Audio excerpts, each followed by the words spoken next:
నా పేరు రాజు, అందరికీ తెలుసు. సాధారణ హైందవ కుటుంబంలో పుట్టినవాడిని. చిన్నప్పటి నుంచి క్రైస్తవుని కాదు. 12 సంవత్సరాల వరకు దేవుని గురించి అవగాహన కూడా లేని వ్యక్తిని. మా నాన్నగారిది ఈ ప్రాంతం కాదు, రాయలసీమ దగ్గర, కడప జిల్లా. 25 సంవత్సరాల ముందే, సుమారు 30 సంవత్సరాల ముందే ఈ ప్రాంతానికి వచ్చాడు. ఈ ప్రాంతంలో మాకు బంధుబలగాలు ఎవరూ లేరు. మా కుటుంబం ఒక్కటే ఉండేవాళ్ళం. అయితే నాకు 12 సంవత్సరాల వరకు బాగానే ఉన్నాను. 12 నుండి 13వ సంవత్సరం పుట్టినరోజు రోజు జ్వరం వచ్చింది. ఆ రోజు జ్వరం క్రమం పెరుగుతూ తగ్గి మళ్ళా రావడం, బ్లడ్ టెస్ట్లు చేస్తే టైఫాయిడ్ అని రిపోర్ట్ రావడం. టైఫాయిడ్ కోసం మెడిసిన్ వాడదాం, అది తగ్గి మళ్ళీ రిపీట్ అయ్యి టైఫాయిడ్ ప్లస్ మలేరియా రియాక్షన్ రావడం. ఆర్ఎంపీ డాక్టర్ దగ్గర వాడాం. టైఫాయిడ్ మలేరియా అలాగే ఉన్నాయి. అక్కడ తగ్గలేదని వేరే డాక్టర్ దగ్గర, కృష్ణప్రసాద్ గారి దగ్గరికి వెళ్ళాం. ఆయన ఒక 4 days, 2012 నవంబర్ 16, 17, 18, 19 4 రోజులు ట్రీట్మెంట్ ఇచ్చాడు. కొంచెం హై పవర్ మెడిసిన్ యూజ్ చేయడం వల్ల ఆ మెడిసిన్ అంతా తలకు పట్టేసి మెదడు వాపులాగా రావడం, తలలో గడ్డలు రావడం, బాగా సీరియస్ ఇంజ్యూరీ అయ్యి నవంబర్ 19వ తారీఖు సాయంత్రానికి పూర్తిగా స్పృహలో లేకపోవడం, కోమా స్టేజ్లో వెళ్ళిపోవడం. వెంటనే పెడన సాయిబాబా గారి హాస్పిటల్కి తీసుకెళ్తే ఎవరూ లేరు. మా నాన్న, మా అమ్మ, తెలిసిన ఒక వ్యక్తి, అంతే. ఒంటరి జనంలాగా ఎవరు లేని పరిస్థితిలో ఆ సమయంలో ఆయన, నేను ట్రీట్మెంట్ చేయలేను, అందరు గవర్నమెంట్ హాస్పిటల్కి వెళ్ళిపోండి అని చెప్పిన పరిస్థితిలో మా నాన్నగారు అలాగే బందర్ హాస్పిటల్కి తీసుకెళ్తే వాళ్ళు కూడా జాయిన్ చేసుకోము, సీరియస్ కండిషను, కోమాలో ఉన్నాడు, డాక్టర్ சொல்றோம். ఈ టైంలో నైట్ తీసుకెళ్లారు. విజయవాడ తీసుకెళ్ళిపోండి అంటే మా వాళ్ళు కాదండి, నేను తీసుకెళ్ళలేము, ఏదో ఒకటి చేయండి, మీరే చూడండి అని చెప్పి బతిమాలినప్పుడు కనీసం ఏదన్నా లుంగి జారిపోతే కట్టుకోవడానికి కూడా పక్కన ఇంకో వ్యక్తి లేడు. మా నాన్నగారికి ఒక్కడే తీసుకొని హాస్పిటల్లో జాయిన్ చేశాడు. మా అమ్మకి ఆ సమయంలో ఏం చేయాలో అర్థం కాక డబ్బులు రోడ్డు మీద విసిరేసి రోడ్డు మీద పరిగెత్తుకుంటూ, మేము వీరభద్రపురంలో ఉండేవాళ్ళం ఆ సమయంలో, ఇదే రోడ్లో పరిగెత్తుకుంటా నా కొడుకు చనిపోయాడు నీ ఏడ్చుకుంటూ వెళ్ళిపోతున్న పరిస్థితిలో పాస్టర్ గారు ఎదురయ్యి, ఎందుకమ్మా ఏడుస్తున్నాం, చర్చిలో ప్రార్థన చేద్దామని చెప్పి తీసుకొచ్చి చర్చిలో ప్రార్థన చేసి ఒక ప్రార్థన తైలం శిరసాయించి పంపించి దేవుడు కార్యం చేస్తాడని బలపరిచి నా కోసం ఇక్కడ ప్రార్థన చేశారు. ఆ సమయంలో డాక్టర్లు ఏమి చెప్పలేము అన్న పరిస్థితిలో దేవుడు 2 రోజుల్లోనే తన కృపను బట్టి సోమవారం సాయంత్రం హాస్పిటల్కి తీసుకెళ్లారు. బుధవారం ఉదయం 5-6 ప్రాంతంలోనే దేవుడు స్పృహనిచ్చి ఆ సమయంలో ఆరోగ్యాన్ని ఇచ్చి దేవుడు తన కృపతో బ్రతికించాడు.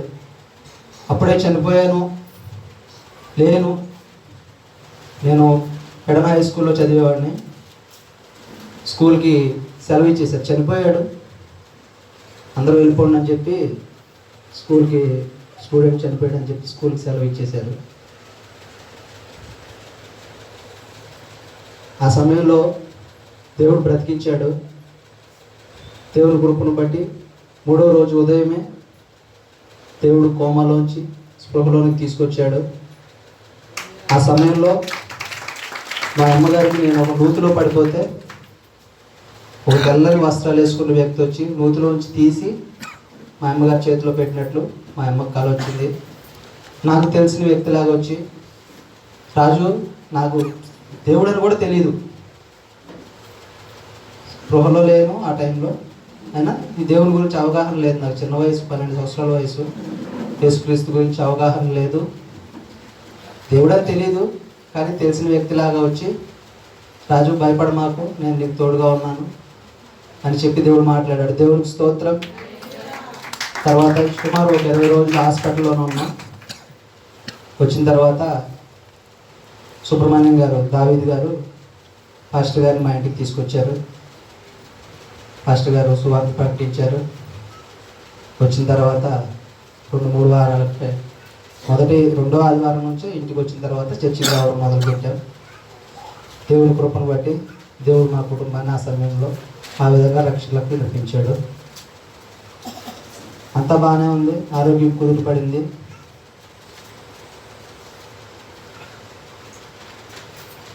దేవునిలో 2013 ఏప్రిల్ నెలలో బాప్తిస్మం తీసుకున్నాను.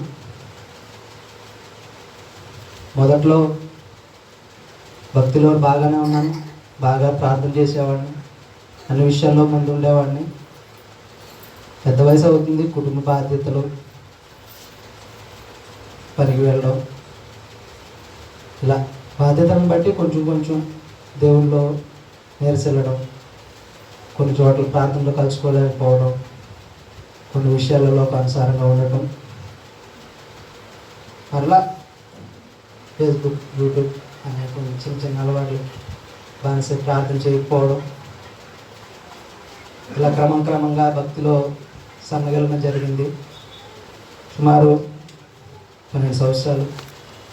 మరలా అంతా బాగానే ఉంది. మరలా 6 నెలల ముందు లైకెన్ ప్లానస్ అని స్కిన్ డిసీజు, ఒళ్ళంతా చిన్నగా మచ్చలు రావడం మొదలుపెట్టాయి. చిన్న పొక్కుల్లాగా రావడం, అది దురద రావడం, కొంచెం పెద్దగా మచ్చలు అవ్వడం. Lichen planus auto immune disease వల్ల వస్తుందంట. బాడీలో తెల్ల రక్త కణాల సంఖ్య పెరిగిపోవడం, ఆ తెల్ల రక్త కణాలే మన శరీరానికి విరోధంగా పనిచేస్తాయంట. ఆటో ఇమ్యూన్ డిసీజ్ రావడం వల్ల స్కిన్ డిసీజ్ బాగా దురద రావడం. చాలా హాస్పిటల్స్లో మెడిసిన్ వాడాను. ఒక 4 నెలల నుంచి బందర్లో వివి నరసింహారావు డెర్మటాలజిస్టు, ఆయన దగ్గర మెడిసిన్ యూజ్ చేస్తున్నాను. కొన్ని high power medicine, steroids, Medrol, high power medicines use చేశారు. అయితే క్రమంగా ఇంగ్లీష్ మెడిసిన్ కాబట్టి తెలియలేదు, రోజు 13 ట్యాబ్లెట్లు, 14 ట్యాబ్లెట్లు అలా యూజ్ చేస్తున్నా. అయితే మొన్న 8వ తారీఖు తెలిసిన సహోదరుడు, అది స్కిన్ డిసీజ్ కాదు, ఒక రకమైన పొడపాము ఊదడం వల్ల అలా మచ్చలు వస్తాయి, నేను చాలామందికి పసర మంది ఇచ్చానని చెప్పి ఒక 2 మొక్కలు తీసి పసరు చేసుకొని తాగమని చెప్పి శుక్రవారం ఇచ్చాడు. శనివారం తీసుకెళ్ళి పసరు చేసుకొని హాఫ్ గ్లాస్, చిన్న టీ గ్లాస్తో హాఫ్ గ్లాస్ తాగాను. వెంటనే వామిటింగ్ అయిపోయింది. అట్లా ఫోన్ చేసి వామిటింగ్ అయిపోయిందన్న అని చెప్తే, సరే రా నేను మళ్ళీ పసరు తీసిస్తానని చెప్పి పిలిచారు. మరలా ఒక గ్లాస్ తీసి ఇచ్చాడు, తాగాను. ఆ రోజు వాంతి అవ్వలేదు, కాకపోతే ఇంకా నైట్ నుంచి యూరిన్ రావడం స్టాప్ అయిపోయింది పూర్తిగా. శనివారం నైట్ కొంచెం డ్రాప్స్ వచ్చింది.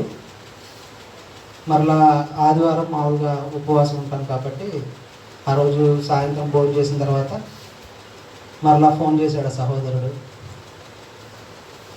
చాలా రోజులు అయిపోయింది కదా వచ్చి, ఇంకొకసారి తీసుకో పసరు అని చెప్పి పిలిచాడు. సరే తెలిసిన సహోదరుడు కదా, చాలామందికి ఇచ్చానని చెప్పాడు, తగ్గిందని చెప్పాడు. సరే అని వెళ్ళాను. మరలా ఒక గ్లాస్ పెద్ద టీ కప్తో ఫుల్గా ఇచ్చాడు. తాగాను. ఇంకా అక్కడ నుంచి బాగా వాంతులు స్టార్ట్ అయిపోయింది. ఇంటికి వచ్చి ఇంకా నీరసం వచ్చేసి ఇంటికి వచ్చి పడుకున్నాను. ఫుల్గా ఫీవర్ వచ్చేసింది. నైట్ అంతా నిద్ర పట్టలేదు.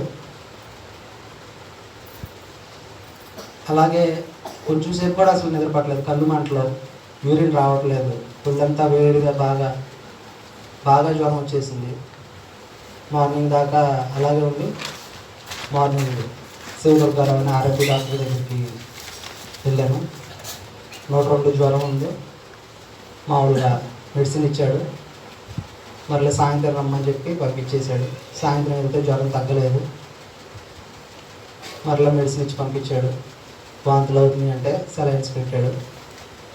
తర్వాత రోజు మార్నింగ్ ఇక్కడ చర్చిలో ఆయన ఆర్ఎంపీ డాక్టర్ ఇంటికి రానన్నాడు. ఇక్కడ దగ్గర కాబట్టి చర్చి దగ్గరికి వస్తే సెలైన్లు పెడతా అన్నాడు. ఇక్కడికి వచ్చాను. బ్లడ్ టెస్ట్ చేయడానికి ల్యాబ్ వాళ్ళు వస్తే యూరిన్ తీసుకురమ్మని టిన్ ఇచ్చారు. యూరిన్ రావట్లేదు. బలవంతంగా ట్రై చేస్తే ఒక 2-3 ml వచ్చి ఉంటుంది. అది కూడా బ్లడ్ కంటే ఇంకా డార్క్ కలర్లో వచ్చింది. ల్యాబ్ వాళ్ళు ఇది బ్లడ్ టెస్ట్, యూరిన్ టెస్ట్కి పనికిరాదని చెప్పి అన్నారు. అయినా చేశారు. టెస్ట్ రిపోర్ట్స్లో కొంచెం టైఫాయిడ్ ఉంది అన్నారు. అన్నీ బాగానే ఉన్నాయి. వైట్ బ్లడ్ సెల్స్ అంటే ఇన్ఫెక్షన్ కొంచెం ఎక్కువ ఉంది. కామెర్లు లేవులే అన్నారు ఇక్కడ. అయితే ఇక్కడే సోఫాలో పడుకోబెట్టి సెలైన్ పెట్టారు. అప్పటికే నాకు ఊపిరి అందట్లేదు. ఇక్కడంతా నొప్పిగా, నాకు లోపల ఏమవుతుందో నాకే అర్థం కాని పరిస్థితి. చెప్తున్నా, వీళ్ళు కంగారు పడతా. పాస్టర్ గారు, మా బావగారు, తెన్నేమేను, జర్మియా, మా అందరూ ఇక్కడ ఉన్నారు. డాక్టర్ వస్తున్నాడు, ఇంజక్షన్ చేస్తున్నాడు, సెలైన్ పెడుతున్నాడు. 3 సెలైన్లు పెట్టాడు. వెళ్తున్నాడు, వస్తున్నాడు. బ్లడ్ టెస్ట్ రిపోర్ట్స్ అన్నీ బాగానే ఉన్నాయి, ఏమీ లేదు అంటున్నాడు. నాకేమో లోపల బాడీలో యూరిన్ రాకపోవడం వల్ల, వేడి పసర వల్ల, దేనివల్ల కూడా అర్థం కావట్లేదు. ఊపిరి అందట్లేదు. చెప్తే కంగారు పడతారని నొప్పిగా ఉందని చెప్తున్నాను, ఆయాసం వస్తుందని చెప్తున్నాను. నా హార్ట్ బీట్ నాకు వినపడుతుంది. అయితే ఇక్కడే పల్స్ చూశారు. అప్పటికే 95 ఉండాల్సిన ఆక్సిజన్ లెవెల్స్ 64 పడిపోయింది. అయితే ఆర్ఎంపీ డాక్టర్ పెద్దగా సీరియస్గా తీసుకోవట్లేదు, బాగానే ఉంది. కాకపోతే ఇంకా ఎంబీబీఎస్ దగ్గరికి, ఎండి దగ్గరికి ఎవరికైనా వెళ్దామని అని చెప్పి రిఫర్ చేసి ఆయన వెళ్ళిపోయాడు. నాకైతే ఏం చేయాలో తెలియని పరిస్థితి. చేతిలో డబ్బులు లేవు, ఏమీ తోచని పరిస్థితి. అది ఏమవుతుందో కూడా తెలియట్లేదు అసలు. వెంటనే అందరూ కలిసి వెంకటేశ్వర హాస్పిటల్ ఎండి ఆయన దగ్గరికి తీసుకెళ్ళారు. అయితే ముందే ఆయనకి రిపోర్ట్స్ వాట్సాప్ చేస్తే రిపోర్ట్స్ చూసి అంతా బాగానే ఉంది, ట్రీట్మెంట్ చేస్తుంది, తీసుకురండి అని చెప్పి అన్నారు. తీసుకెళ్ళిన తర్వాత మనిషిని చూసి, మనిషి పచ్చగా అయిపోయావు, కామెర్లు లేవంటున్నారు. అది ఎంతవరకు నిజమో తెలీదు. నేనైతే ట్రీట్మెంట్ చేయలేను. నీకు లోపల ఏ ఆర్గాన్ పాడైపోయిందో కూడా తెలీదు, ఏ ఆర్గాన్ ఎంతవరకు పనిచేస్తుందో కూడా అర్థం కావట్లేదు. పల్స్ 64 పడిపోయింది. కరోనా వచ్చిన వాళ్ళకి కూడా అంత తగ్గవంట. ఆక్సిజన్ లెవెల్స్ బ్రెయిన్గా అందట్లేదు. ఆ సమయంలో మల్టీ స్పెషాలిటీ హాస్పిటల్కి వెళ్ళిపోండి, విజయవాడ క్యాపిటల్కి రిఫర్ చేస్తానని చెప్పి ఆయన చెప్పినప్పుడు వెంటనే కార్ మాట్లాడుకొని క్యాపిటల్ హాస్పిటల్కి తీసుకెళ్తే వెళ్ళే దారిలోనే నాకు నమ్మకం లేదు, నేను బతుకుతానా అన్న అనుమానం వచ్చేసింది. అందరినీ పట్టుకొని ఏడవడం మొదలుపెట్టాను. చిన్న పిల్లలు 2 నెలల పాప, 3వ సంవత్సరం పాప.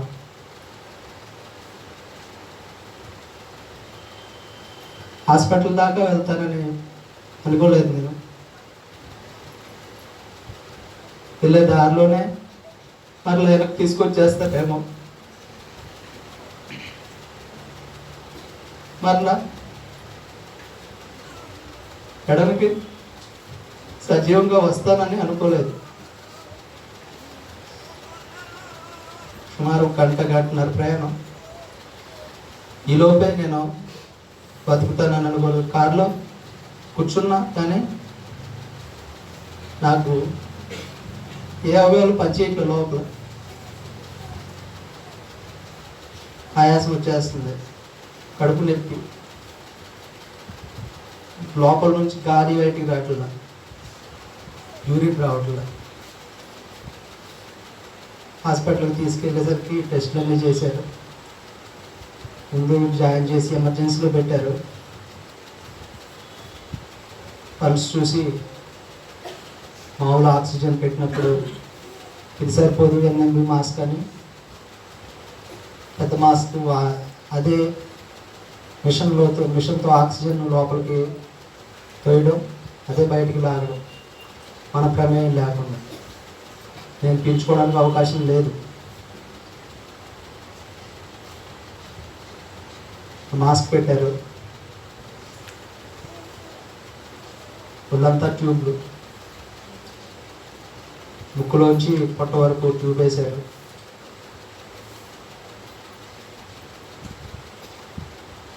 వాళ్ళు చూసి అప్పటికే అక్కడికి వెళ్ళి బ్లడ్ టెస్ట్లు చేసేసరికి కామెర్లు 2 పాయింట్ల కంటే తక్కువ ఉండాలి ఎవరికైనా, అలాంటిది 15 పాయింట్లకి వెళ్ళిపోయింది. మనిషిని అంతా పచ్చగా అయిపోయారు. ఇక్కడ టెస్టుల్లో కామెర్లు లేవని ఉంది. ఆ హాస్పిటల్కి వెళ్ళి టెస్ట్ చేసేసరికి లివర్ పాడైపోయింది, లంగ్స్కి ఆక్సిజన్ ఆస్తమా లాగా వచ్చి లంగ్స్లో 88% నింపుంది, ఊపిరి ఆడతలేదు, లోపలంతా వాటర్ ఉండిపోయింది. కిడ్నీలు పూర్తిగా ఫంక్షనింగ్ ఆగిపోయింది.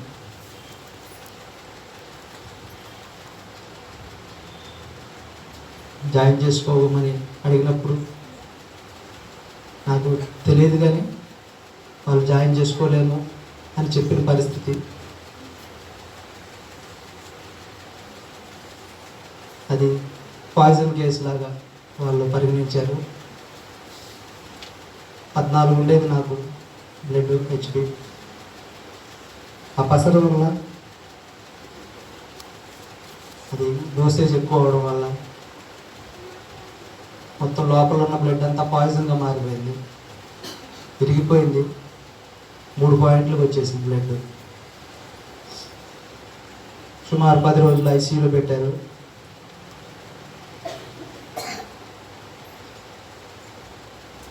ఏ అవయవం పనిచేయట్లేదు, గుండె పాడైపోయింది, లంగ్స్ పనిచేయట్లేదు, లివర్ పనిచేయట్లేదు, కిడ్నీలు పనిచేయట్లేదు. కానీ దేవుని కృపను బట్టి అన్ని అవయవాలు పూర్తిగా రికవర్ అయ్యి, ఒక కిడ్నీ మాత్రం ఇంకా కొంచెం ఇన్ఫెక్షన్, క్రియాటిన్ అనేది ఉంది. అయితే 10 రోజులు ICUలో ఉంచారు. నేనైతే సుమారు 100 kg దాకా వెయిట్ పెరిగిపోయాను. కాళ్ళు ఒక్కోటి చాలా లావుగా అయిపోయి వాటర్ అంతా సుమారు 15 రోజులు యూరిన్ రాలేదు.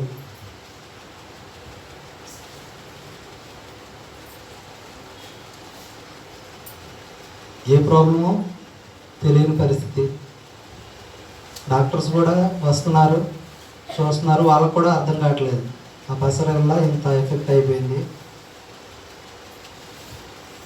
వేరే అయితే త్వరగా ఏ ట్రీట్మెంట్ ఇవ్వాలనేది వాళ్ళకైనా అర్థం అవుతుంది. తర్వాత వాళ్ళు డిశ్చార్జ్ చేశారు.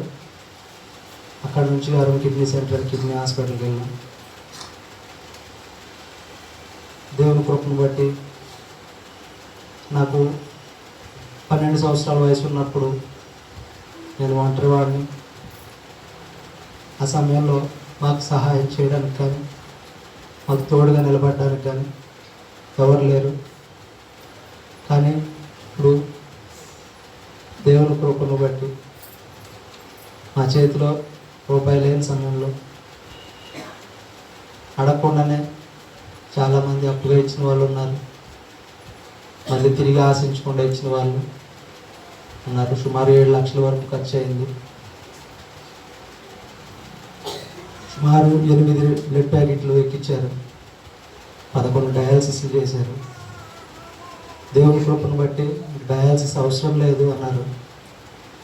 కిడ్నీ ఫంక్షనింగ్ కూడా స్టార్ట్ అయింది, కానీ కొంచెం ఇన్ఫెక్షన్ ఉంది.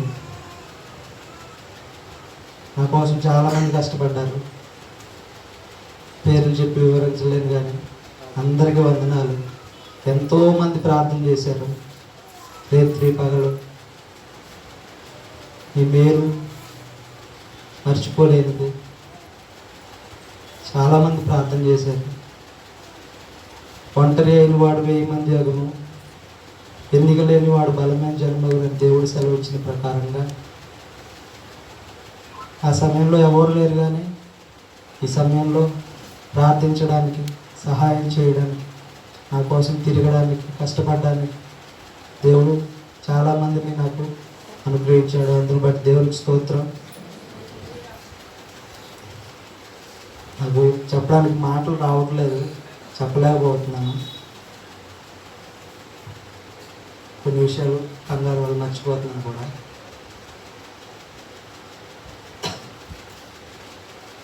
చాలా చెప్పాలని ఆశపడ్డాను.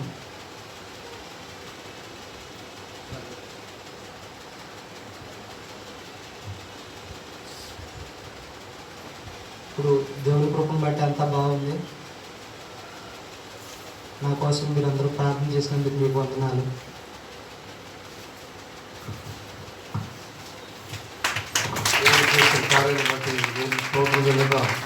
చప్పటి కూడా దేవుడు మనకు కనపరుచుకోవాలి కూడా.